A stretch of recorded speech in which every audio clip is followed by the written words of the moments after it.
Hey, what's good, man? Hey. It's all good. How about you? Is it? Well. Or are we living in a bleak and dark world where we have to pretend that Khabib Nurmagomedov is good?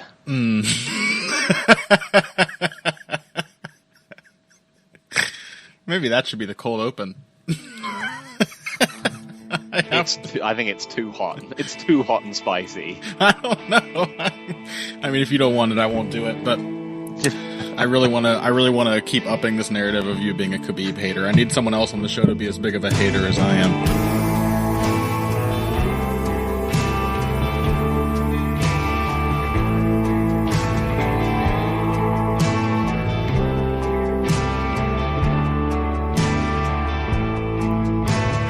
Hello, and welcome to another edition of Heavy Hands. I'm your host, Connor Rebush. With me, as always, is Phil McKenzie, who was not, just before this recording started, making fun of me for doing the intro wrong.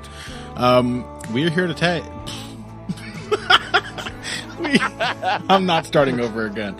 We are here today to talk to you about UFC 242 and also what's happening next week. You know, we toyed with the idea, Phil, didn't we, of devoting segment 1 to the preview, which we usually do. Typically, I think that's best practice. People care about, I mean, especially these days, you forget about the UFC card that happened last weekend by Tuesday. All you can do is look forward to the next thing you're supposed to get excited for. But as you put it, Phil, this Cowboy versus Gaethje card, as tantalizing as that main event is, it's just chock full of almost interesting matchups. And Yep. There's not a whole lot to really hang your hat on, which will really upset Cowboy Cerrone more than anyone else, I think. So what we're going to do is we are going to talk about Khabib Nurmagomedov's triumph over Dustin Poirier. Then we may move on to what's happening next week, and then we might dip back to cover the rest of what we still want to talk about from UFC 242. We'll kind of stagger it a bit. But I think the big story in everyone's minds is still what happened at UFC 242. I think people are quite justifiably heartbroken for Dustin Poirier, almost as heartbroken as Dustin Poirier himself very obviously is. Yeah, I mean, I guess we have to sort of address this from the angle of us two idiots picked Dustin Poirier to win this fight. The thing is, Phil, I don't really feel like any of the things we thought Dustin Poirier could do to win were wrong. I think the really, really tragic truth of this matchup is that perhaps for some reasons that we just didn't foresee correctly, some factors we didn't weigh the way they should have been weighed, he didn't do most or any of the things that the people picking him thought he would do. Your overall thoughts on the matchup? So firstly, I want to give a shout out to a friend of the show, Callan Gallagher, who wrote a tremendous Twitter thread just before the fight on why he thought that Khabib was going to win. Yep. And I thought it was despite the fact that, you know, he's a big Poirier fan. And this I thought was excellent because even though, you know, I was still picking Poirier at the time, it laid out a really good case. He mentions that, you know, Poirier lets himself get backed up too easily. Poirier's grappling has been suspect even against a lower level of competition. And that, you know, Poirier is considered to be like a better defensive wrestler than Conor McGregor, and he's not. And just that he's going to give Khabib too much of his own fight. And I thought that was great. And I would fully recommend that people find Callan and follow him on Twitter.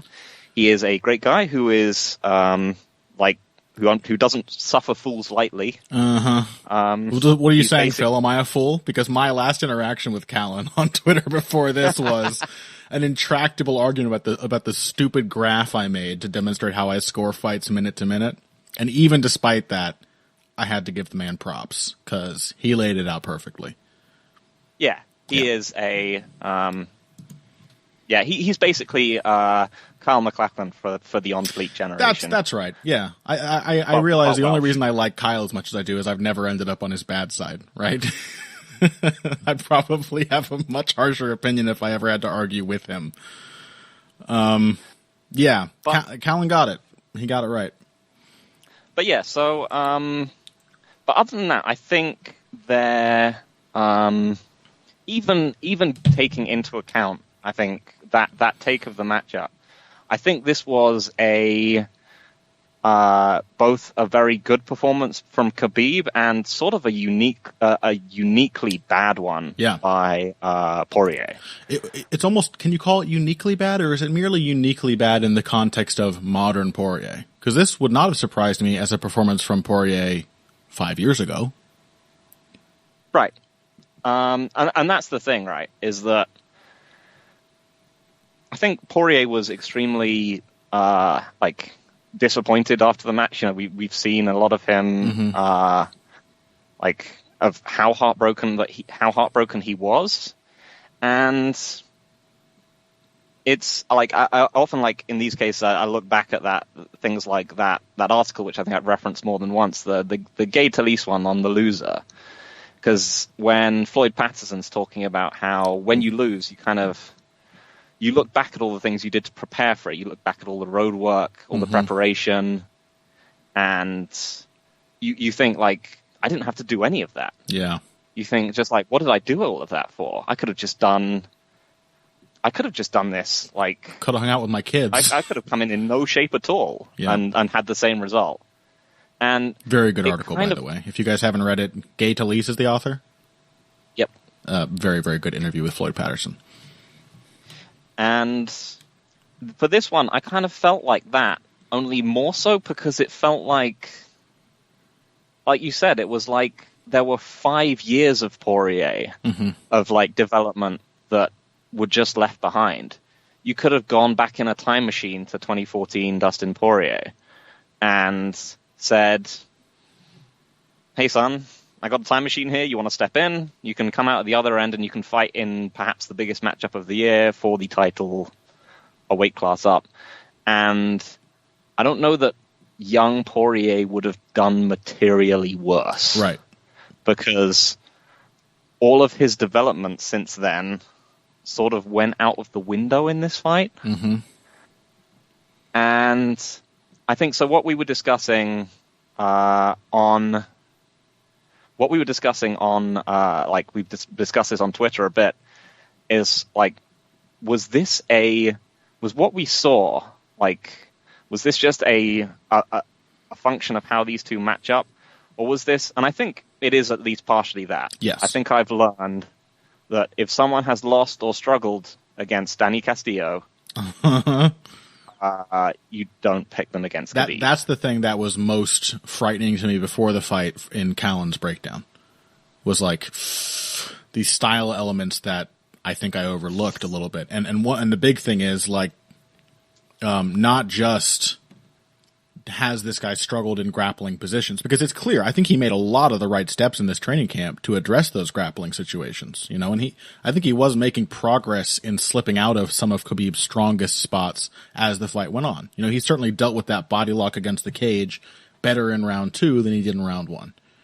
He had an easier time getting back to his feet in round 2 than he did in round 1. None of it mattered in the end, because he spent the vast majority of the fight grappling with Khabib, and who the hell, other than perhaps Tony Ferguson, although your new Danny Castillo rule would fuck that one up. But who else could win that fight? But to me, the big thing was, and I think another one of this new crew of young MMA analysts on Twitter, all of whom make me feel old and crotchety. Danny Martin, Martin, I think he had the read that, you know, sometimes you get reminded how much a takedown threat fucks up the striking proficiency of a lot of people who really don't want to be taken down. And that is still a huge thing in MMA and always will be. Yep. So the question in this fight was a lot of our discussion, a lot of other people's points on how Poirier could win was that he needed to avoid the fence at all costs. Yep. And to do that, he needed to pressure and he needed to push Khabib back. And he didn't. He didn't at all. And that made me wonder whether this was a strategic coaching failure. Because Poirier himself has mentioned that they don't train specific game plans in fights. Mm-hmm. Although you can tell from looking at the fights and how they prepare that they do prepare for specific opponents, in that they will train specific counters for specific opponents. Like you could see that Poirier had trained a number of leg kick counters, for example, for Gaethje. Mm-hmm. But do they train and stress things like directionality in ATT? Because if there was one thing that Poirier absolutely had to do in this fight, it was to press forward with combinations and push Khabib back into the fence. The most critical thing. I think we stressed that pretty heavily last week too. Like, maybe we didn't stress enough. If he doesn't press Khabib forward, he is going to lose. But it was that fundamental. That was, as Greg Jackson would have put it, that was the key node in this matchup. You know, Khabib off the back foot, that is your best shot to force his worst takedowns out of him in a space where he is least effective at finishing them and holding on to them. Otherwise, you are playing his game. So I think something has been made of the the disparity between McGregor's and Poirier's wrestling defense and grappling defense versus Khabib, and that McGregor did better. And I'm not necessarily sure that it was any function of their grappling. Both of them kind of made their own mistakes. Like, as I think Ed Gallo pointed out, McGregor did things like shifting his focus between just like pushing on the head and separating, or working for a crackdown. And Poirier, he tended to like attack the head instead of just fighting grips. Yeah. But I think the grappling was pretty much a wash, but it was just the fact that Conor, I think, in part because he is someone who is sort of terrible with his back to the fence himself, he has a keen recognition, and he is of how threatening it is to push someone up against the fence and how effective it is. And he is incredibly voracious and greedy in ensuring that he pushes people up against it. So that when he fought Khabib, he immediately pushed him up against the fence and made him go for an open ground shot on him. Yep. And that was the one he almost stuffed. Still a terrifying truth about Khabib's grappling, that even if you force him to that kind of fight, you might not stop him from chain wrestling up your leg and getting on top of you. But McGregor pressured every chance he got in that fight, and he was more effective than Poirier, no question, as a result. Yep. So what we saw from Dustin Poirier was, it wasn't just that he fought it wasn't just that he wasn't necessarily pressuring, but the way he was fighting, it was implying as though it was the way he fought had a strong implication that Khabib was a powerful reactive double takedown threat. Yeah. Like he wasn't setting down or coming in on combinations. He was throwing shots from way outside, to cover as much distance as possible, or, just kicking from the outside, because he didn't want to get into space with Khabib at all. Mm-hmm. And this in itself ended up being like a terrible idea, a genuinely awful idea, because Khabib quickly realized that there was a area of space in front of him that Poirier simply did not want to be in. Mm-hmm. And he was just able to move forwards, and then Poirier would move back. So he was able to just force Poirier into the fence at some points completely uncontested. At several without points, having to throw a strike. Yeah, your question, your three options for what could have happened here, right, were style matchup was just really bad for Poirier, or was it a strategic or coaching failure, or was Poirier just in the moment shook by the man he was fighting? And I think that was a factor as well, because it wasn't just the grappling. Poirier was also very defensively minded in response to Khabib's striking. It was like he thought he could get away with a fight in which he was constantly pulling back and moving towards the fence to get out of Khabib's range. And so several of those shots of Khabib's, he had Poirier shelling up. an expectation of strikes and got no underhooks, nothing. Terribly out of position to stop a shot and just got his legs taken out right from under him.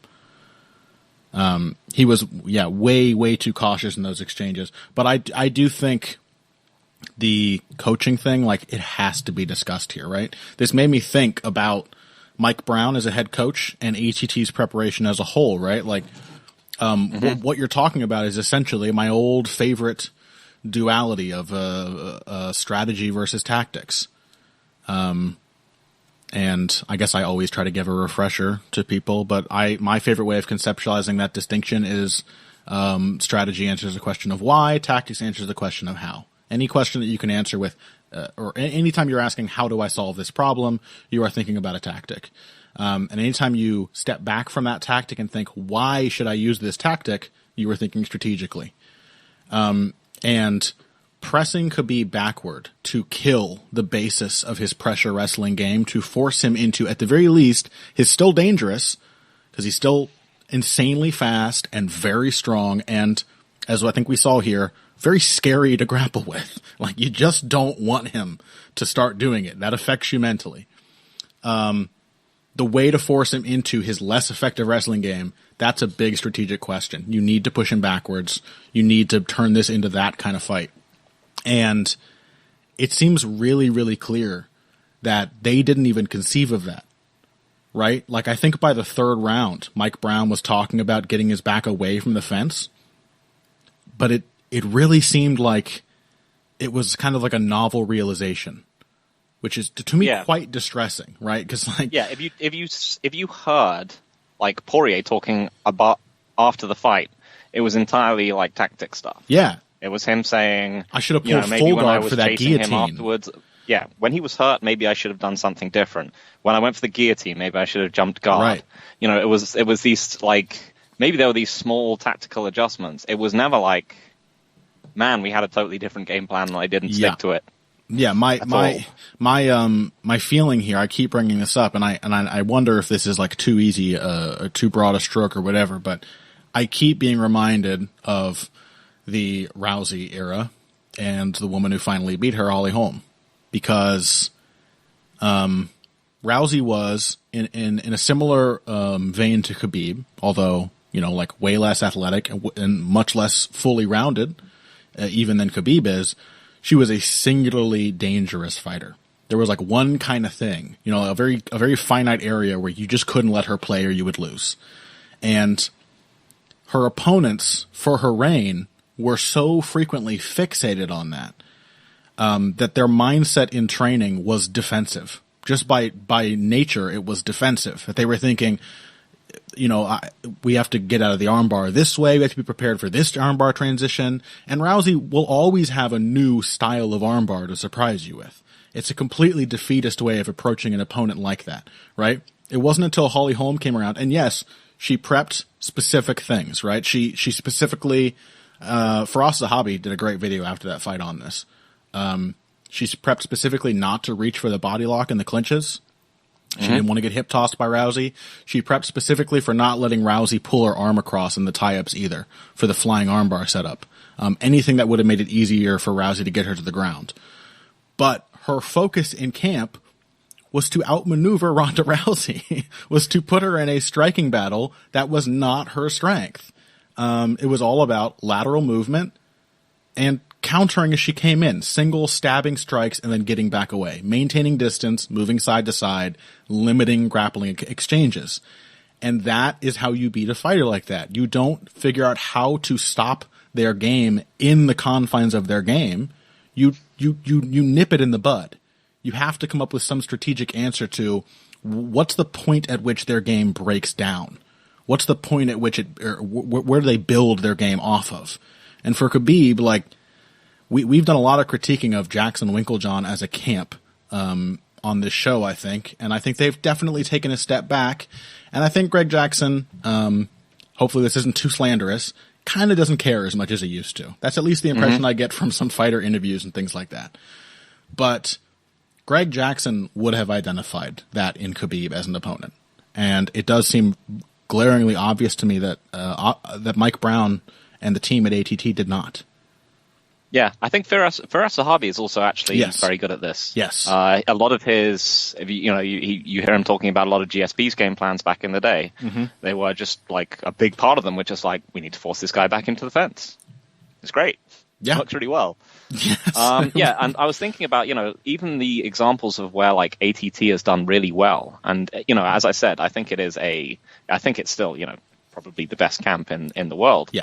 But if I think of like the John Jones versus Maheta fight, which we gave a lot of credit for, Mm-hmm. I mean, one of the things I really would have changed in that fight, do I really want Maheta chilling out on the fence the whole time? Mm-hmm. I mean, if John Jones had just wanted to walk into him to pick up clinches, he eventually probably could have just done it. Yeah. Because of that singular factor. Mm-hmm. So yeah, I mean, I think maybe like it does show that there is a strategic flaw in the ATT camp. But Joanna Rose a 2 lot of also makes me think of that. Sorry to interrupt, but Joanna versus Rose 2.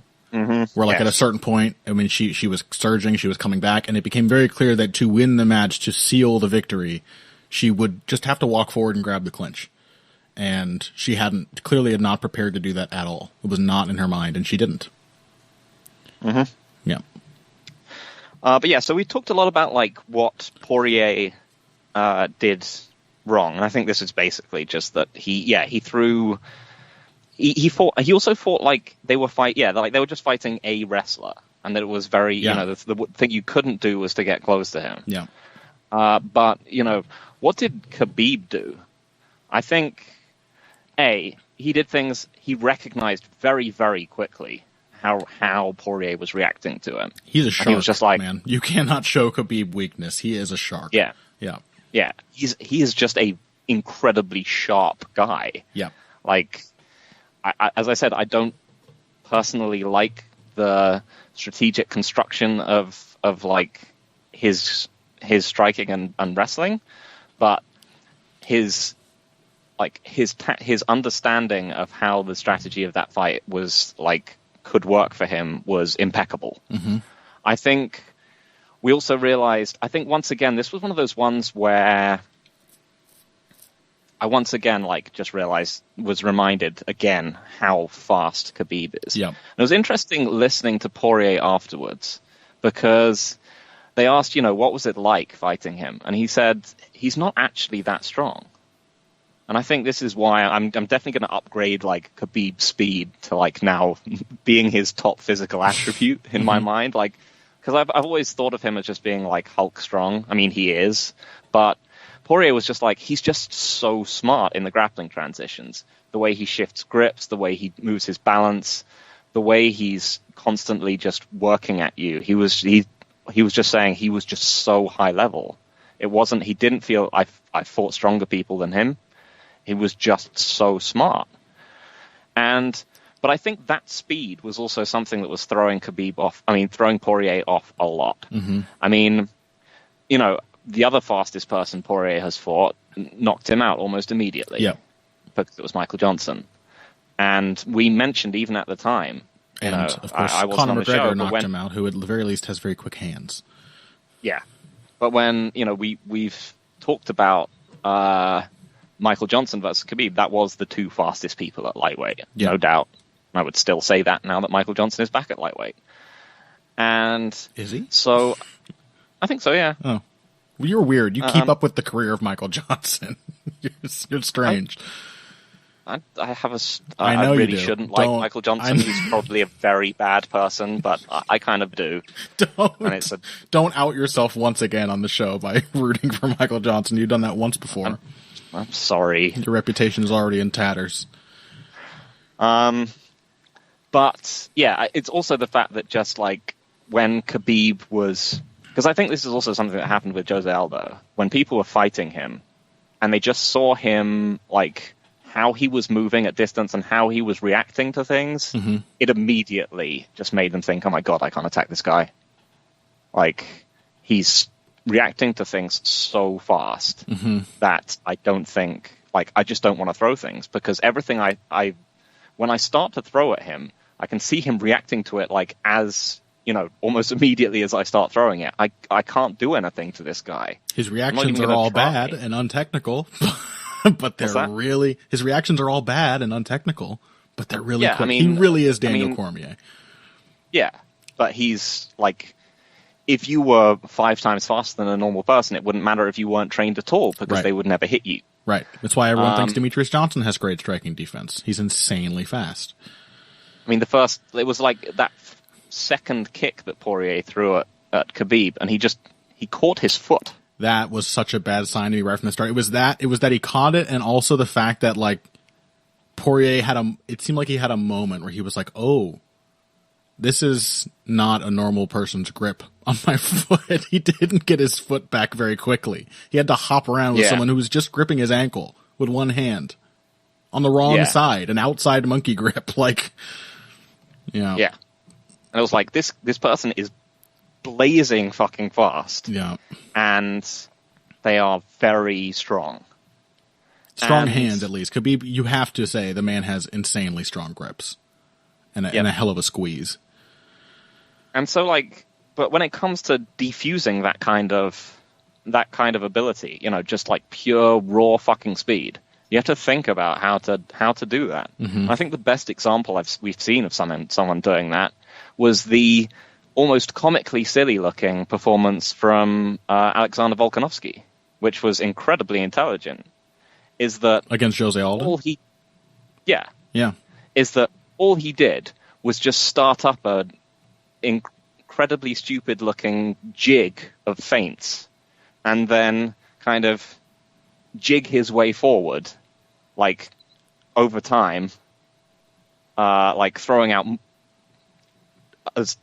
tons of feints per second, until eventually he was in the range where he could start throwing, like, nonsense point-scoring strikes against Jose Aldo. Mm-hmm.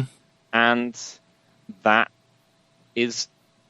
was great. That was incredibly smart. Mm-hmm. It's that he feinted his way inside, that it didn't matter how fast Jose Aldo's reactions were, because the mix between feints and uncommitted strikes was it was so quick that even he couldn't, react to it, really.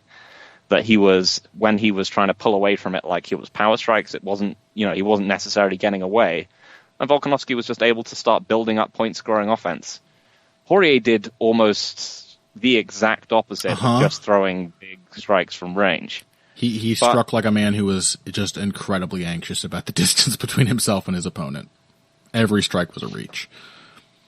But yeah, Khabib, for his part, he maintained exactly the right distance the whole time. Yeah. He went back out of range, he came back into it. When he was getting chased and hurt by Poirier, he kept his eyes on Poirier the whole time, which worked, A, as a great poker face, and B, like, it just meant that he wasn't just going to get fucked up by something. The classic thing where people get hurt is that they kind of look around themselves to go, like, am I still here? And he never took his eyes off Poirier. That's the thing that makes me think of Cormier the most, is this unearned confidence. Well, it is earned, but this, like, seemingly unwarranted confidence in this really ramshackle defensive system. Like, he's not freaking out. He's not good at it, but he's confident in what he's doing. He keeps a read on his opponent, absolutely. But there's also the fact that, like, he stopped Poirier's assault by just swinging back at him. And I'm like, buddy, Dustin, you're going to have to eat some punches, maybe, like, you gotta, the frustrating thing for me about this matchup is that, I think you kind of have to reach, like, it maybe re-emphasize things we know about Khabib, but it taught us, I'm not the first person to have this sentiment, it taught us nothing new about Khabib. Nothing. And the thing is, like, I guess it totally invalidates the idea that Dustin is the guy, or ever was the guy to beat Khabib, but I still strongly believe that with a different approach, he would have performed so much better. We would have found out some things about Khabib that no one else has been able to fully reveal or exploit. We've seen Khabib hit reactive takedowns. We know he has them in his back pocket. Of course, he's very fast. He can do it even if they're not pretty. Pat Healy and RDA, but he didn't even have to use them. Right. He didn't even have to, like, he didn't even have to go deeper into his striking arsenal of whatever that is. Right. To because like I said, after that flurry from Poirier, like even during the flurry, like people in the bar I was at were going nuts. When that was happening, I was just watching it, thinking, "What are you doing?" Yeah. Just losing his balance on every strike. Yeah, it was real. It was, like I said, it was classic 2013 Poirier. Mm-hmm. And then once the flurry was over, he just got backed up to the fence again with nothing. I think honestly he exhausted himself, throwing about a dozen or 2 dozen totally reckless, full-powered shots with no measure of the distance. I think he was at least momentarily completely tired. And just super cautious. Like, it really, really felt like he was overawed by what he was facing. But I have to emphasize that it has to come down to some degree to preparation. I don't want to rag on Mike Brown. Like, it makes me very sad that this is my takeaway from this fight. But I didn't learn anything new about Khabib. I learned some new things about Dustin and Mike Brown, and I was reminded of some essential truths that I should do a better job of keeping in mind when predicting these fights, which is aura of the opponent matters, and the specific skill set of the opponent matters too. If that skill set is, if they can threaten you in a way that you want nothing to do with it, you're going to have the right game plan to overcome that. But again, Khabib. I think we are biased towards strikers. Of course. It's heavy hands. Yeah. Yes, of course we are. And, if you see someone getting body lock taken down by Anthony Pettis or pushed into the fence and mounted by Eddie Alvarez, like twice, maybe consider not picking them next time. But more than that, Danny motherfucking Castillo. All right. Well, we have to talk about who can beat Khabib. That's what you have to talk about every time Khabib beats another one, right? There's only one person now who can save us. The destroyer of Dagestanis. The crusher of Chechens. The ruiner of Russians. Is it Carlos Diego Ferreira? I knew you were going there. Yeah. I don't know about that one. But hey, you know what? He has proven to be a really daunting grappler. So maybe. I think the 2 names everyone's still thinking of, maybe not quite Carlos Diego Ferreira, although after that performance against Mairbek Taisumov, another one we definitely didn't see coming, he may get himself into that conversation. But I think the 2 names everyone's still thinking of, the ones I'm thinking of, are Justin Gaethje and Tony Ferguson. And I think with Justin Gaethje, you are banking on a sort of passive wrestling ability. At the very least, Gaethje is a very good scrambler. He's also quite quick in wrestling exchanges and very powerful. And he's insane enough. Like, Justin Gaethje's not going to not walk Khabib Nurmagomedov down, right? I was shocked that Dustin didn't do it, but I was expecting him to plan to do it. I don't think Justin Gaethje's ever had another plan that didn't at least eventually resolve in walk the other guy down and smash him to pieces. So there's that going for him. And there's Tony Ferguson, who has a similarly insane pressure, but is one of the few guys you could ever imagine actually competing with Khabib on the ground. Although, if that fight ever does get made, you will have some interesting revelations about his uninspired fight with Danny Castillo, I think, to augment that view. What are your thoughts? Yeah, I'm probably at this point more interested in Gaethje than Ferguson. Yeah, because of the Castillo thing, but also because of the start of that Kevin Lee fight. Boy, that was not encouraging. Yeah, I still want to see it, but I also do still have matchup fatigue. Like, the fight's been made so many times that, like, I can't have my heart broken again. With Gaethje, I think he has a lot of the pieces. He's just huge and physically powerful and relentless. Yep. That you can see him like coming forward and definitely drawing like those reactive takedowns that we haven't seen out of Khabib. Yeah. Since like the Healy fight, and really seeing how that interplay works. He will pressure and draw shots out of Khabib. I am now becoming increasingly concerned about the speed disparity. Yeah, the thing is like, you can have all these hopeful predictions about what Gaethje could do, and then Khabib is going to come out and pull out that fucking uppercut he used and just catch Gaethje ducking and knock him out or something. You know what I mean? Like, or knock him down and then get on his back. I mean, Gaethje's defense is functional. Sure. For what it's supposed to but do. We'll get to more of that later. But I think, possibly there might be an issue that he's just not very quick at all for a lightweight. Yeah. But there's something there in the fact that Khabib's defensive footwork and defense in general is just awful. Yeah. And Gaethje does hit the body, and he works the legs with shots that you cannot sort of lazily lateral move your way through. So, it's interesting. Yep. Well, my spirit is broken. I think that's probably a good time to move on to next week's card. Speaking of Justin Gaethje, we'll have a little more to say about him, not just as a Khabib opponent, but as an opponent for Donald Cerrone, who has historically done very well against fighters with anything remotely like Justin Gaethje's style. All of that after this. Hey everybody, thanks for listening to this week's Heavy Hands. If you like what you hear, please consider pledging to support the podcast on Patreon. Patreon is basically continuous crowdfunding. You sign up to contribute a certain amount per month to help us with production costs and the like, and in return you get rewards ranging from a mention on the Heavy Hands website to a question or topic of your choice being discussed on the show. We have a lot more in the works to reward you for your help, and we appreciate every contribution. No amount is too small. Just head over to patreon.com and find how you can help out, the only show dedicated to the finer points of face punching. Now let's get back to it. All right, welcome back to Heavy Hands. Phil, I gotta be honest, I'm still thinking of Khabib versus Poirier. It's dominating my brain, and I think it will for a while. And honestly, I do find it hard to complain, even though I'm heartbroken by the result. Most fights these days don't really stick around in the brain very long.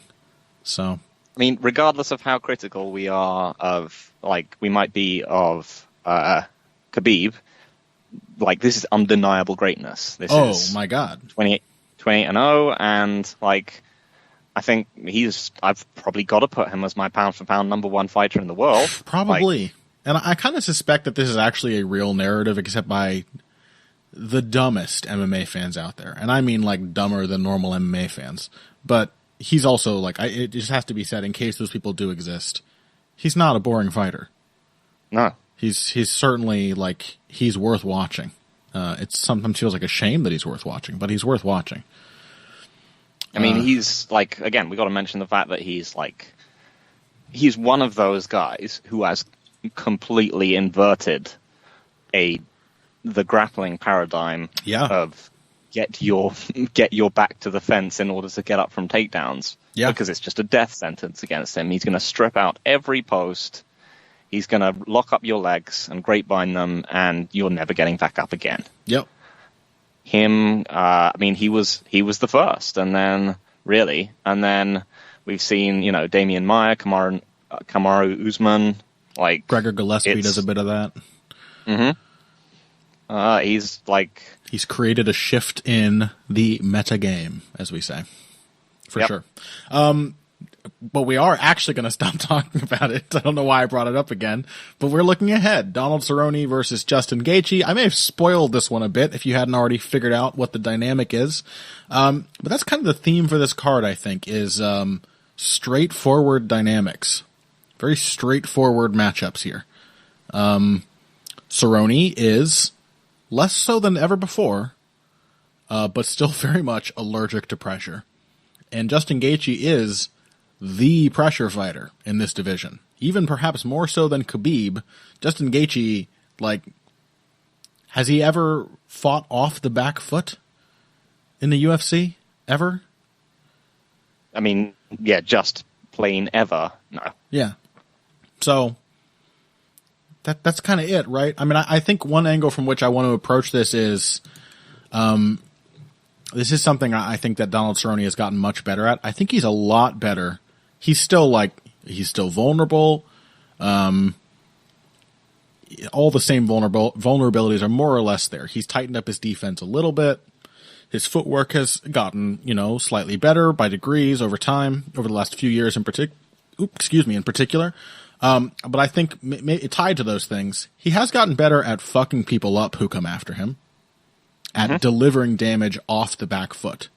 I don't know if that's ever dissuaded Justin Gaethje, but it's interesting at least that while losing those fights off the back foot, Cerrone has shown an increasing tendency to stay in the fight and keep his opponent. It broke Al Iaquinta.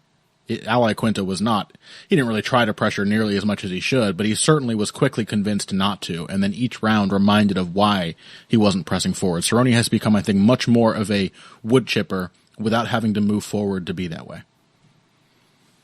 Yeah, I mean, Cerrone is not a defensive marvel, but he is way better defensively than he used to be. Yeah. If you go back and you look at things like the fight against like Nate Diaz, oh yeah, he just gets bobble-headed. Diaz finds him with every single punch when he's in range. Yeah. And conversely, when he fought Tony Ferguson, at least for that first round, he did perfectly fine on the feet. You telling me someone beat Tony Ferguson in the first round? Yeah, but I mean, even so, you saw someone who was slipping punches, someone who was countering. He might still be, he's not, as I said, doesn't exactly have a deep defensive repertoire, but he has a defensive repertoire, as well as, building specific tools like his, standing knee and, specifically his left hook counter. He is now just as we mentioned, when fighters get older, they often lose their, some of their specific strengths, but they generally get better at just sort of everything else. Yeah. And in general, he's just a much more functional boxer than he ever used to be.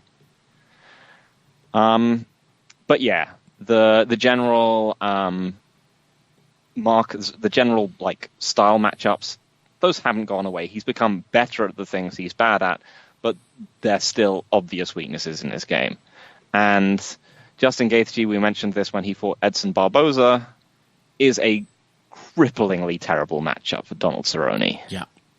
Literally the only thing he is lacking to make him himself literally the Joe Rogan mythical build them in a box fighter to counter Donald Cerrone is that he's not a southpaw.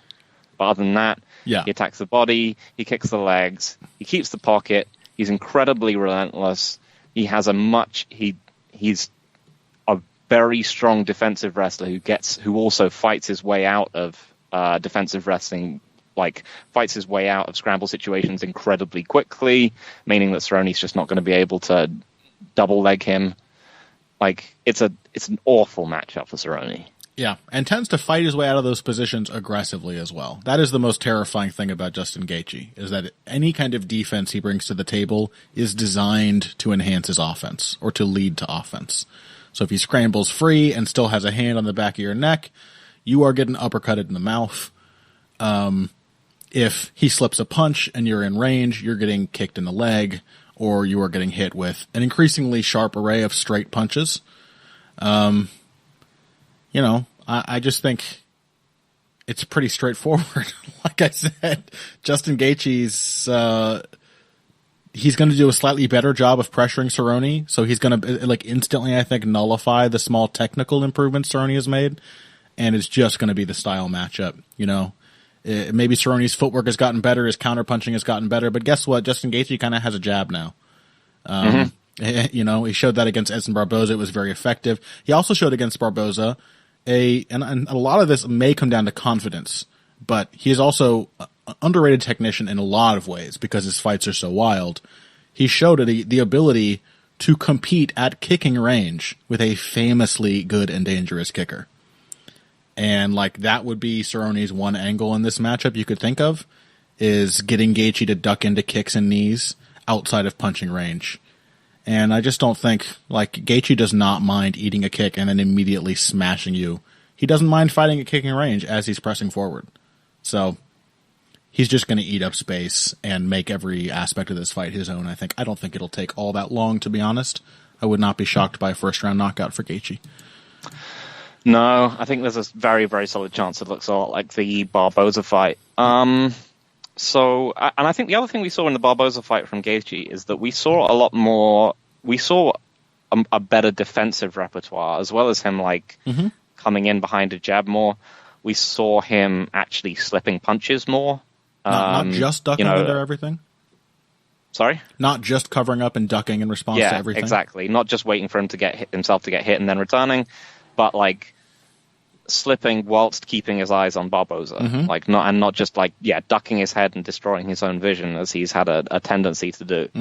There aren't so much advantages. I really can't see advantages for Cerrone in this fight because he has them, but they're just gated in situations where you don't see them getting any play. He's obviously a much better submission threat, but how is that going to happen unless something strange happens? I mean, I guess you hit a good takedown, you get Gaethje into a scramble, you catch his head or something as he comes up. Yeah, but he's not really a guillotine guy. He's got one. He's more armbar, triangle, this kind of he's one of the strange examples of a really successful submission artist in MMA who fairly rarely picks up those chokes. He's not a snap down guy. Yeah, his rear naked choke is his go-to really, and that's usually the thing after dropping someone. So yeah, and that's the thing. There's a chance he'll drop Gaethje. He's more offensively potent as a striker than he ever was earlier in his career. Those high kicks, he really did a number on Ally Quinta. But there's specific tactical openings, but you're going to have to hope to drop Gaethje and then wrap up the choke in one perfect moment, and every other moment of the fight is just not going to be the kind of fight you want to have. So yeah, I will say there's a few areas that I think it's a better matchup for Cerrone than it was for, say, Barboza. He's just going to be more physically able to compete with Gaethje in the clinch. When Gaethje walked Barboza into the clinch, there was a vast strength and offense disparity. Yeah, I don't think that's going to be quite there here. I think that's another area that Cerrone has improved on. He's True. much more dangerous in the clinch with those clinch elbows. Yeah, I agree. But yeah, other than that, it does seem like a nightmare style matchup. But But the one thing I'm curious about is one matchup I always thought was going to be really tough for Cerrone, but wasn't, was Rick Story. Why do you think that matchup ended up being so completely one-sided? Was it just that Cerrone was just slow and kind of shot by that point? Or Story, rather? Yeah, sorry, Story, yeah. I mean, I have to think that was part of it. I don't think Story's ever been very quick. And I think that was maybe a bit of an example of Cerrone moving up and suddenly feeling much faster against the bigger fighters. But yeah, I don't think Story also recognized that he needed to pressure in that fight. I don't really remember him pressing Cerrone backwards very much. And that's the case in a lot of Story's fights. A lot of them, he just kind of boxes with people at range. And he's technically a pretty good boxer, but he's not very quick. He's not very creative. And the people he tends to outstrike are the closest he ever came to outstriking a high level fighter was Kelvin Gastelum. He caught him out in technical moments, but couldn't compete with him athletically. It reminded me of that more than anything. Otherwise, who's the best striker that Rick Story's actually beaten? Yeah, that's a good point. Thiago Alves, I guess. I also feel like Story was a guy who, as he improved, lost his unique strengths because he was when he beat Thiago Alves, he was a defined pressure fighter, and he kind of changed into a guy. He was also much more of a wrestler. His career. He was also much more of a wrestle boxer and became much more of a boxer. So, yeah, I just don't think Story was on the same athletic level as Cerrone in that fight. Couldn't keep up with him. Yeah, I mean,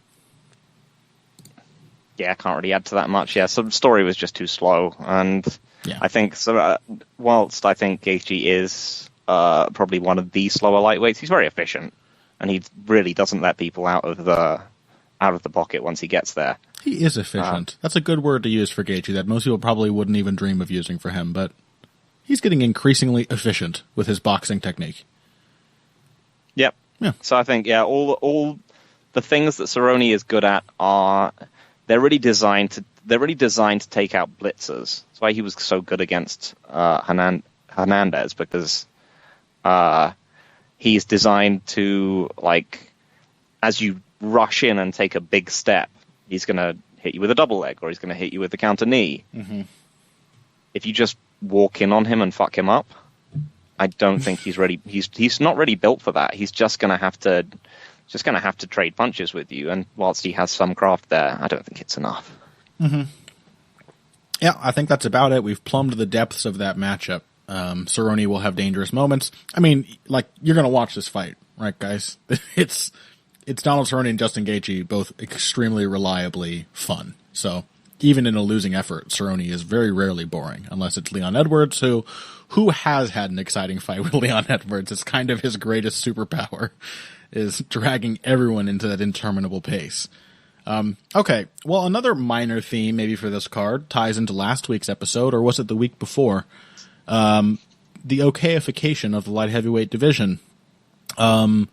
Do these fights represent the okayification of the light heavyweight division? In the co-main event, we've got Glover Teixeira versus Nikita Krylov, another one that strikes me as just an astoundingly straightforward style matchup. And then in the main card opener, we've got Misha Cirkunov, my erstwhile favorite up-and-comer, versus Jimmy Crute, who I suspect, Phil, is a fighter that is going to prove to be much better than you or I want him to be. Mm-hmm. Mm-hmm. Yeah, so that co-main event, that is definitely not part of the okayification of the light heavyweight division. This is a classic, you can't get rid of these old people light heavyweight fight. Right. This is simply a how shot is Glover Teixeira fight. Yeah. And that is the only takeaway you'll be able to get from this, is that, like, if he loses it, the answer is very shot, because Nikita Krylov has never shown an ability to grapple at all, apart from just throwing insane low percentage subs up from his back. Apart from that series of fights in 2015 where he was submitting every light heavyweight he faced, confounding me each time. I mean, I will say that he destroyed Ovince St. Preux, but again, I kind of just felt like that was is OSP shot fight, and the answer was yes. Wait, no, OSP beat him, didn't he? No, he rear naked choked OSP, but he obviously got in the most recent one. That's right. That's right. This was a rematch. Maybe one day they'll have a trilogy. We can only hope. Yeah, but like that Jan Blachowicz fight. Boy. Yeah. I mean, there's just a real bad sign is when, I think, in grappling situations where someone gets, like, I guess the technical term is, like, spaghetti splattered, when they're just getting moved around on the ground and they get, like, hit into the ground and all their limbs, like, splay out like you've just thrown spaghetti against the wall. The opposite of a break fall. Yeah. Yeah, and it's just a uniquely bad sign, because it shows, like, A, you don't do that very often. B, you're just naturally unathletic. It's this devastating combination of things that, like, he hit the ground. Whenever I see that, as cleanly as any punch ever thrown has hit Patrick Cummins' chin. Like, it was that kind of like, oh, you have no idea how to mitigate the impact of this. Yeah. Krylov has gotten by at light heavyweight because, I guess in some ways, because it sucks, yes. In some ways, he is athletically above a lot of people at heavyweight, and that really does matter in this light heavyweight division. He's quick, and that comes through. But the other thing is he's just like, he's aggressive and he's willing to go. A lot of light heavyweights spend their time, especially on the ground and in clinches, just sort of waiting and thinking. And in most light heavyweight fights, you can afford to do that. When Krylov was submitting people, he's just like, he attacks. He can chain submissions together reasonably well, I guess. But really, it's just his willingness to use a position aggressively. And yeah, once you saw him, like, against Jan Blachowicz and his first few attempts to submit were neutralized, it was very clear he had no actual notion of positional grappling.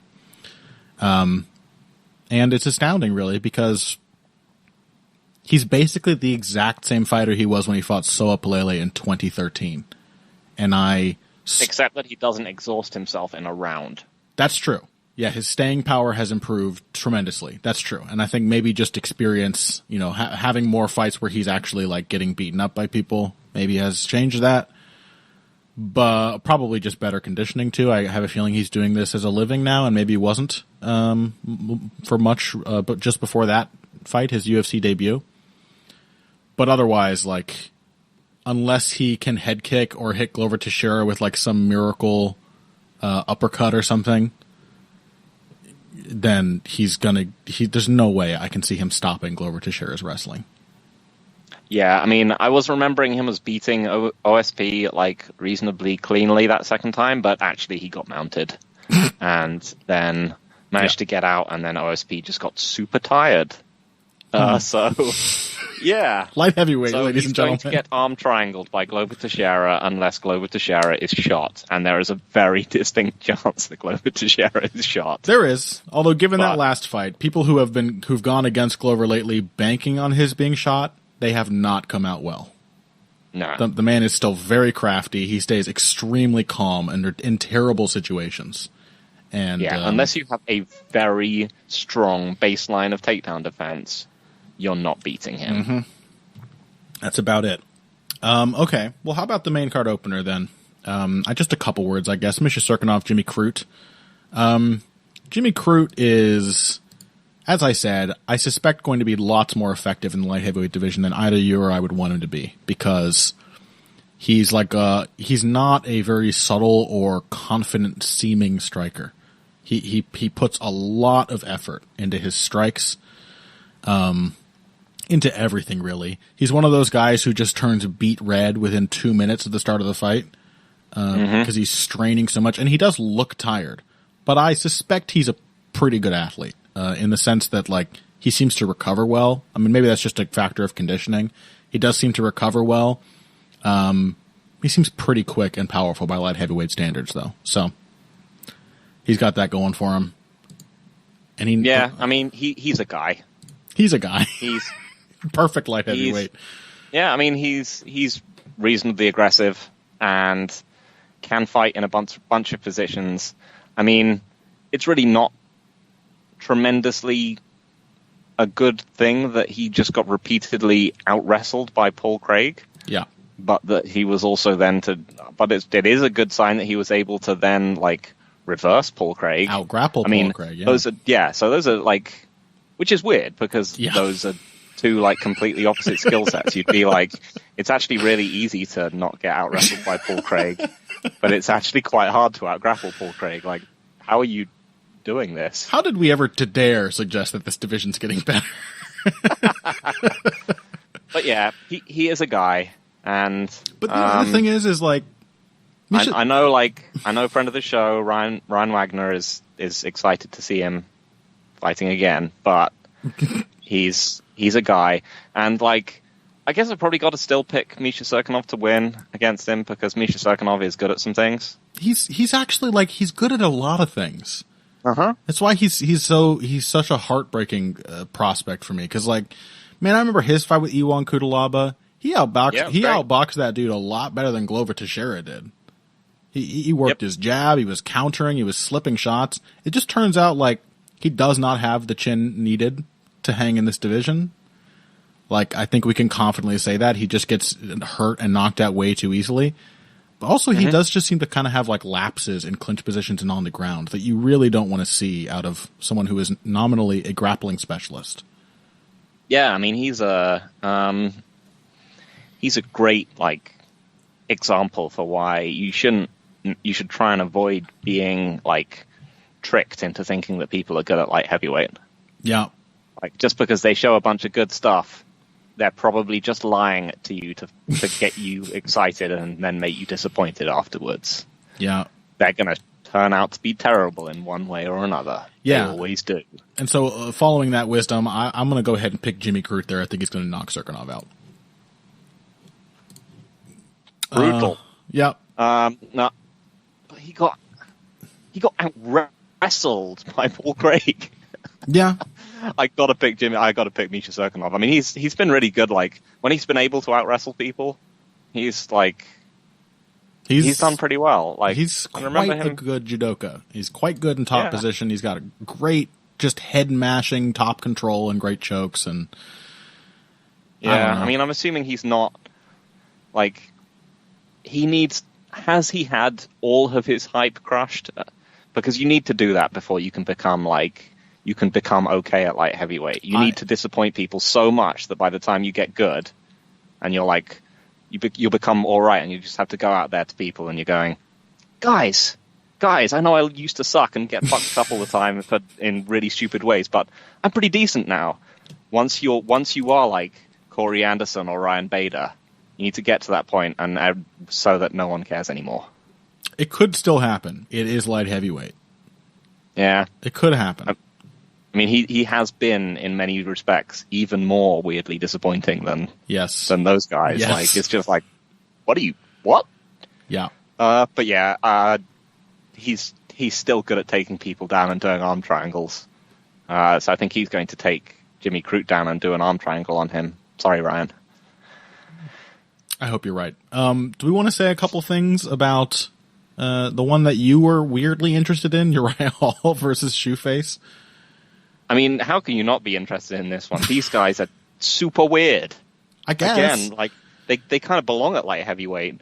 They're almost good. Are they weird in a way that translates to good fights? I mean, they are weird in a way that translates to incredible moments. I'll give you that. Shoeface suffered the chip shop kick, and Uriah Hall is like constantly reliving his own personal chip shot kick, whatever it was, in his head at all moments during every fight. So, yeah, I mean, so Hall is probably one of the greatest strikers we've seen in the UFC when he's focused. Focused Uriah Hall. I almost just died choking on coffee. And you, oh, fuck. Please continue. Yeah, I mean, if only he could just gather himself and be as focused as he was when he knocked out like Adam Seller with a wheel kick. Yeah. I mean, do you have any actual thoughts on this matchup, Phil? You just want to torture me with? Yeah. So, both of these guys have had like weird mentalities, which will interact in strange ways because Uriah Hall tends to fight terribly until someone scares him into fighting well. Yeah. Whereas Antonio Carlos Jr. tends to fight reasonably well until someone like really pushes back at him, in which case he just completely explodes. Yeah. So like the way they're meant like that they should mentally interact is that they should perfectly be each other's best and worst matchup. That's true. That is interesting, actually. Uriah Hall is this is like the defining. Think of this when you think of Uriah Hall. He lost every moment of a fight to Bevon Lewis until Lewis pressed him just a little too much and got knocked out. And yet, one of his career best performances was against the current middleweight champ, Robert Whittaker. Mm-hmm. Which he had to fight for his life pretty much every second. It was an insane, wild fight. And when he only started beating Thiago Santos when his toe fell off. Right. He's full of those moments. He just needs to be triggered into, like, he is genuinely, the Adam Sella thing is true. Like, he's genuinely a really dangerous striker. He's very quick. He's accurate. I think he's super underrated as a power puncher. He really just wrecks people when he hits them clean, and he spends so much time in his fights not doing anything. That's his main problem. So basically, Shoeface is going to dominate him for 2 rounds until he reaches his anxiety limit break, and then just like screams in terror and knocks Shoeface out immediately, or actually just badly hurts Shoeface, who then like falls on his back in a position of like complete submission, and then like gets pounded out. Well, no, that's the paradox. See, once Uriah Hall hits Antonio Carlos Jr. and he falls on his back in a pose of complete submission, Uriah Hall can no longer continue to beat him. I mean, he's still an amazing finisher. Yeah, that's true. Give him credit for that. But yeah, no, I think actually probably Uriah Hall's going to get rear naked choked. But this has high comedic potential. Okay. That's the reason to watch that one then. All right, well, that's all that's worth covering on this card, and significantly more so than is worth covering. So let's take one more break. When we come back, couple more thoughts on UFC 242, the co-main event. Super impressed with Paul Felder over Edson Barboza. We may discuss the decision itself a bit, but either way, I think we'll both agree a very impressive showing from Paul Felder. Carlos Diego Ferreira, similarly a very impressive performance, and one which you really can't question the fact that he got the win over Mairbek Taisimov. Maybe a little bit more besides. Of course, our boy Bilal, remember the name Muhammad, got a win on the early prelims. So we might talk about all of that, or at least whatever we've got time for after this. Financial support is fantastic, but there are other, even easier ways to support Heavy Hands. Perhaps the best is by spreading the word. We know our fan base. You're all cool, popular people with serious social media presences. You're tastemakers and trendsetters. Okay, there are one or two of you that don't fit that description. You know who you are, but no matter what, you can always help us out by telling folks about the show. You can also give us a positive rating and review on iTunes and Stitcher, things like that. We rely on word of mouth and positive feedback to grow and improve, so thank you very much for your time and your help. Now, back to the show. Should we go? Yep. All right. Welcome back. Welcome back to Heavy Hands. Hold on, I have to put a marker in. Really all over the place today. We're talking about UFC 242, the rest of it. As promised, let's go ahead and start with this co-main event. Paul Felder versus Edson Barboza. Phil, were you as impressed by this fight as I was? I thought it was a great performance from Paul Felder. I mean, I think the first round kind of showed why we picked against him. The first round was very much the fight I expected. Yeah, and that it was competitive, and he was trying to press forward, because he's clearly, like we said, he is a smart guy. He is obviously someone who has, learned to, I think as he's analyzed fights, has also learned to, bring that analysis into his own performances. Mm-hmm. He knew that he had to press forward, he knew that he had to work in combination, and Edson Barboza was just much, much faster than him. And so Paul Felder was kind of pressing forward, and he was getting hit by, left hooks and kicks, and but you could tell, Edson Barboza was not enjoying winning. Mm-hmm. This was definitely not the fight against Dan Hooker. No. Even that one, Edson Barboza, if you are pressing forward, you're going to get him in some uncomfortable positions. Even in that fight, there were moments where he was he kind of had to brawl Hooker away from him. Yeah. But very much so in this one, he was feeling the pressure. Even in that first round, he was winning so much more poignantly than he ever did in their first fight. Yeah. What did you think? I mean, I thought that Felder, it was sort of a classic Felder performance, just that he punched in combination more. I was surprised that he didn't go to his wrestling at all. Yeah, me too, actually. I mean, in the end, it was Barboza who ended up doing the wrestling, and that ended up being a bad idea. Yes, Felder, once again, one of his best moments of the fight was on the ground, being out-grappled, but slicing Barboza up with elbows from his back. Which, have we overlooked how much that is a current part of the MMA game? Downward elbows from guard those play a critical role in lots of fights these days. Mm-hmm. People have learned. Yeah, I mean, I think basically how much you value that particular that determines who you think won the fight. Pretty much, yeah, because the second round is the pivotal round. Unless you're whatever of those two clown-faced judges, 66% of the fight. Yes, who managed to score the fight both a completely inexplicable 30-27 Barboza and an equally inexplicable 30-27 Felder. Yeah, we can all agree on that. I thought this was really, and we'll have this to say about the Carlos Diego Ferreira's performance as well, but this was really a demonstration of how worthwhile it is to invest in technique, and also how worthwhile it is to invest in specific strategies for specific opponents. This was a wonderful follow-up to the James Vick performance. Because in that one, again, we saw Felder sort of fighting against type. You know, he's like, he didn't like to lunge forward that recklessly. He's normally like a really well-balanced puncher. Keeps to his stance really well. It's one of the things that like stood out to me that I really liked about him when he first came to the UFC. And against Vick, like, he had to kind of sacrifice position on a lot of occasions to get to that range. He had to focus, of course, much more heavily on low kicks. You know, he had some specific tactics, and he focused it around pressing James Vick back into the fence.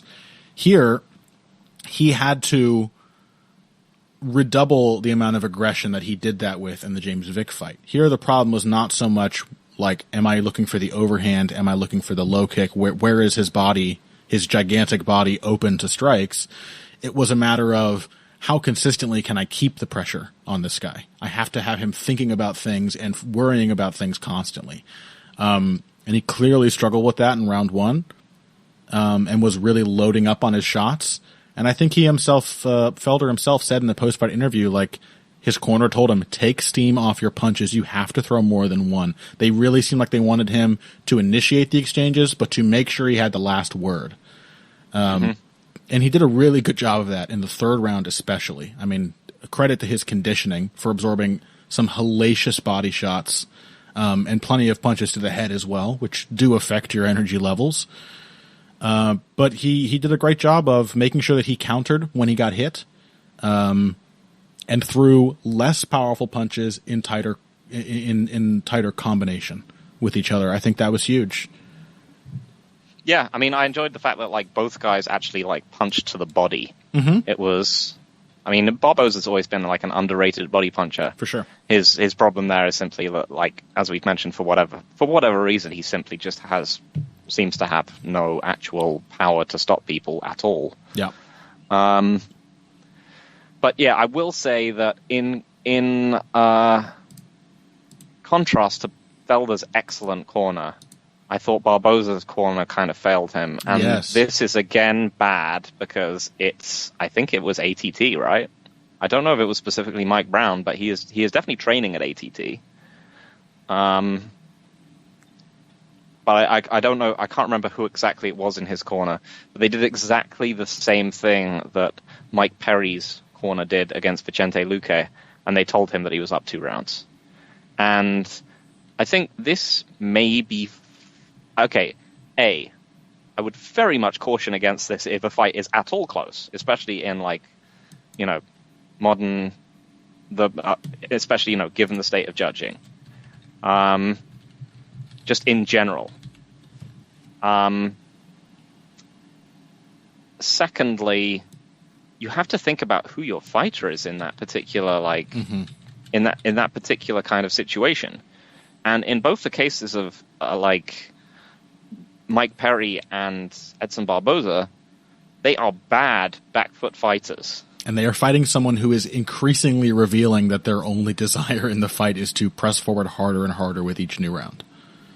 Yes. Like, yeah. And so in both those fights, you saw Perry and Barboza. I mean, like, Barboza in particular is clearly a very coachable fighter. He's someone who is going to listen to his corner. That he started to back away more. He started to kick less. He started to try and be the counter fighter even more than he was in the previous 2 rounds.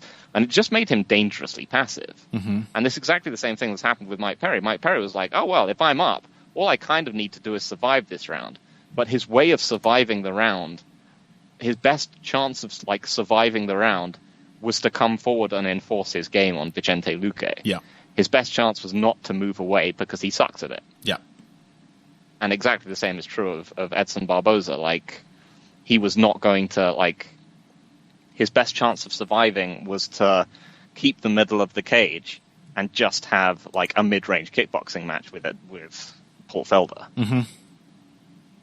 Yeah, no, I couldn't disagree more. I don't know if how much of an effect that had. I mean, I do think Barboza, and this is maybe the first time I've been able to say this, I do think his conditioning looked like it failed him a bit. He looked quite tired even after the first round. And normally, like, again, this is a guy who, got mauled for 4 rounds over by Kevin Lee and then wrecked him, nearly killed him with a spinning wheel kick to the head. This is someone who has clearly demonstrated his recoverability and his conditioning in several fights. So that's a little worrying, but you got to think that the corner advice was maybe a part of that. It sort of gave him permission to indulge his desire to rest. You can't blame him for wanting to rest when he was tired, but the right corner advice could have convinced him to lean on his discipline instead, to follow directions instead of, taking time off. He took way too much time off on the back foot, and consequently, on the other hand, that was Felder's best pressuring round.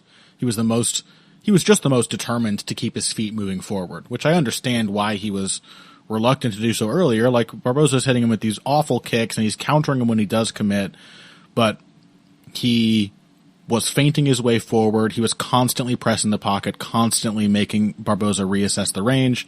And again, his attacks were much more frequently in combination. With defense mixed in. Like, he just looked like he knew he had to go in and exchange with his opponent, and Barboza clearly didn't approach the round with that same mindset. Yep. I will say that again, I now feel like I'm slightly unsure about whether Barboza should be at ATT, because I think that might actually be, thinking about it, more. It might simply, I think there's reasonable, stuff to say that they simply don't train cagecraft there. Like, they don't train position and directionality. This is the camp. As much as we've been incredibly complimentary of their ability to, train people up and make them amazingly technically proficient in many areas of the sport. This is also the camp that sort of gave us Tyron Woodley. True. Tyron Woodley, who is also technically... No one just said, stop doing that! Yeah, stop it! That's a very good point. Tyron Woodley, who, is, especially at his time at ATT, I think his technique sort of, what the hell's the word I'm looking for? Deteriorated a little bit as he started training more with Rufus and sort of his own camp in where the fuck was he? Oklahoma or Kansas City or something? Where's Ferguson? I can't remember. U.S. geography is my worst kind of geography. But when he started training more there, around the time of the Lawler fight, when I don't think he had a falling out with ATT, but moved away a bit. Before that, he was remarkably technically proficient in ways people often didn't celebrate, like really hard to hit clean, quite good at defending things with his hands. But despite all of that, no one convinced him to abandon his style, but you kind of have to wonder now, did anyone ask him to change his style? Did anyone try to get his style to change? And I don't know. Yeah, but ATT, they absolutely... It's a lot of circumstantial evidence. Of course, it is. There was that point in the Usman fence where they were like, in the Usman fight, where they were like, you've got to get off the fence and throw combinations. And I was just like... You've never might be a bit late, guys. Might be a whole career too late for that move. Yeah, that may be an ATT problem. Again, like you said, it's circumstantial evidence, but going forward, I will be keeping my eye on ATT as a camp. You and I both love technical improvement, and it's easy to love ATT for that. Like you said, fighters who go there, they just get sharper. They become better punchers, they become more efficient at basically everything they do. But does ATT have any conception of tailoring a fighter's style to make them more strategically effective in the long run? I'm wondering if they don't at this point. Okay. Probably the last one we can spare any time for. Carlos Diego Ferreira versus Mairbek Taisimov. I'm going to let you take the lead on this one, man. This ruled. Yeah. This was an amazing performance from Carlos Diego Ferreira. Yeah. Who has been extremely fun and has been overperforming lately. And I think, I personally didn't expect him to beat Rustam Khabilov. Perhaps I should have been. But he just scared him off and was too aggressive for him, and even was just too dangerous on the ground for Khabilov to have his safety net of the wrestling against him. Have you seen this on his Wikipedia page, Phil? I'm so sorry to interrupt. He's at Fortis MMA. Wow. Friendship ended with ATT. Now Fortis MMA is my best friend. But that doesn't surprise me. That camp is very impressive. Yeah. Really cool. Anyway, please go on.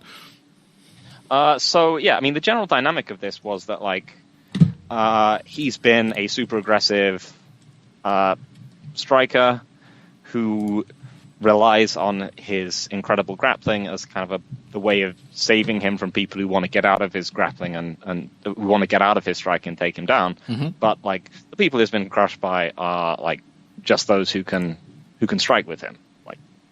Good, powerful, dangerous strikers, or who can out-pressure him. So we've seen, Dustin Poirier and Beneil Dariush both kind of took him out. Yeah. Well, Dariush out-pressured him, and Poirier just knocked him the fuck out. Mm-hmm. So it's reasonable.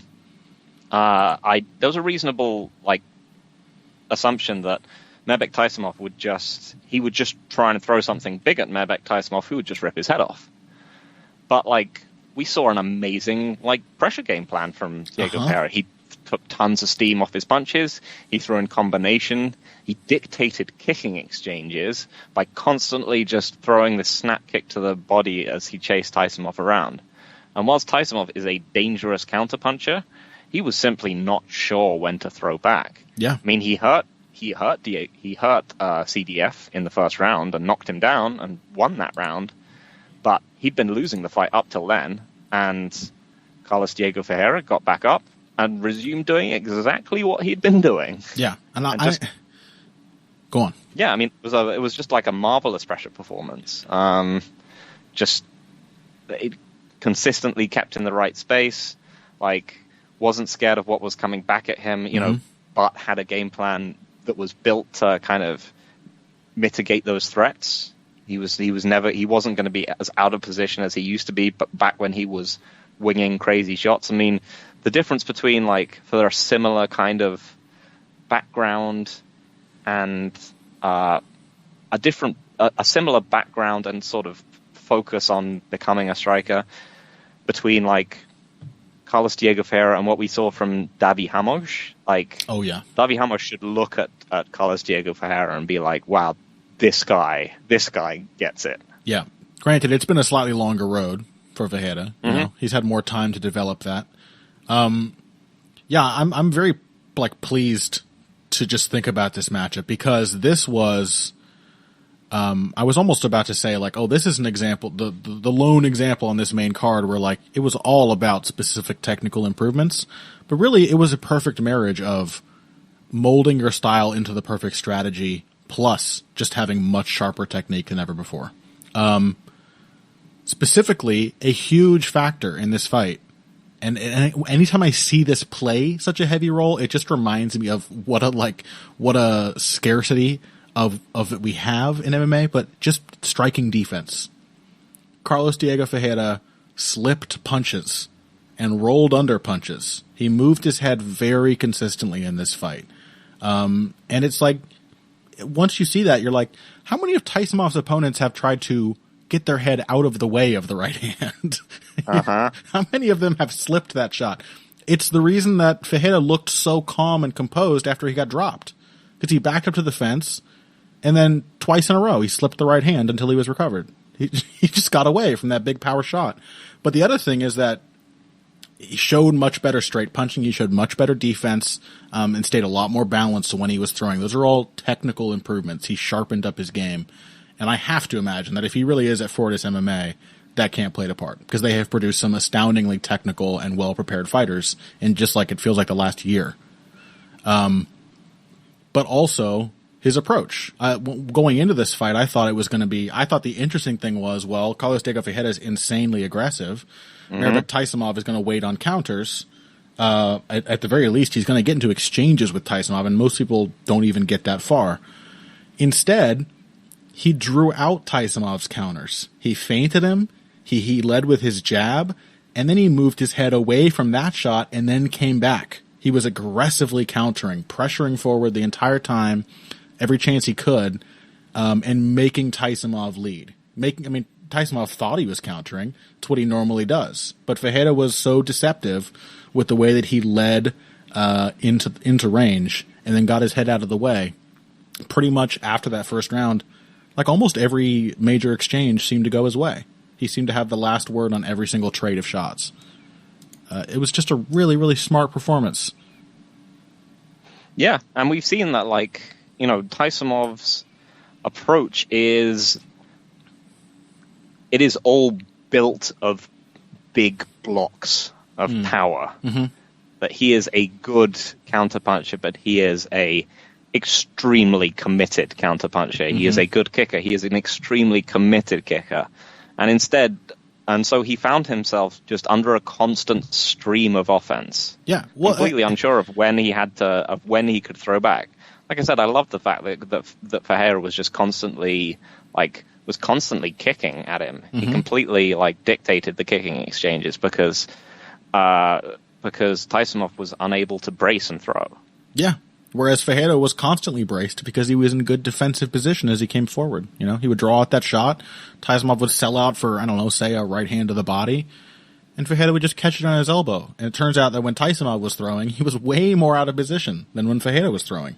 And he was way easier to counter. So, beautiful. It totally surprised me. Like, I did not expect Carlos Diego Ferreira to come in here and demonstrate such an intelligent strategy and so much technical improvement. But I love it. I love seeing that every single time it happens. So this had I been as much, I mean, I am a Carlos Diego Ferreira fan. I do enjoy his fights, but had I been as invested in him as I was in the Leech, I would have felt just as good as I did after the Leech won. It was that impressive of a kind of turnaround in what we've seen him do before. And that's UFC. I'm thrilled that, really want to see him fight like top 15 competition now. Great. Thanks for interrupting my outro to say that, Phil. Wonderful. Now my rhythm is gone. We may as well just not end I this just want to say I love Carlos Diego Ferreira too, and probably more than you do. It's also very ironic for me to critique you for interrupting, my worst habit, other than, the overeating and oversleeping and everything else. That's this week's episode of Heavy Hands, folks. We learned a lot in some cases. We learned shockingly little in other cases. And but we're still thinking about it, which means that it still stands head and shoulders above the vast majority of UFC events that we have seen this year, I think. Perplexing, confounding, fascinating main event, even after it's already played out. And yeah, looking forward to seeing these storylines continue in future events. We'll be back next week to recap the Cerrone versus Gaethje card for you. And then just double checking. Yes, there is a card once again just a week after that. Main event is Yair Rodriguez versus Jeremy Stephens.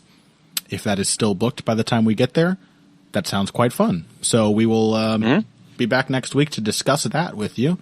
Phil, before we go, anything coming out this week? Just the preview where I'm going to be discussing how Donald Cerrone is going to get horribly clubbed into unconsciousness with David Castillo. Beautiful. As for me, I started working on a Khabib Poirier article last week and just got really frustrated trying to figure it out. Funnily enough, a lot of the things I was talking about in that half-formed article, specifically mentioning Ronda Rousey and how Holly Holm prepared for her not by focusing on armbar defense, but on designing a game that would neuter Rousey's paths to the armbar. That's even more relevant, I think, now that Dustin Poirier has lost. So I will be doing my best to get an article out this week on that. I think I'll also have a little video coming out on the Bloody Elbow Presents YouTube channel. Or maybe on the MMA Nation YouTube channel about Cerrone Gaethje. So, don't know what the topic is really, other than just that fight, but keep your eyes and ears peeled for those. You can find that stuff on BloodyElbow.com or the aforementioned YouTube channel. You can find Phil and I on Twitter if you are so inclined. Phil's at Evil Greg Jackson, and I am at Boxing Bush with a B-U-S-C-H. And until next week, we really appreciate you guys listening. Make sure you check out the Patreon. I'm going to do my very best to get another boxing commentary video up on there this week.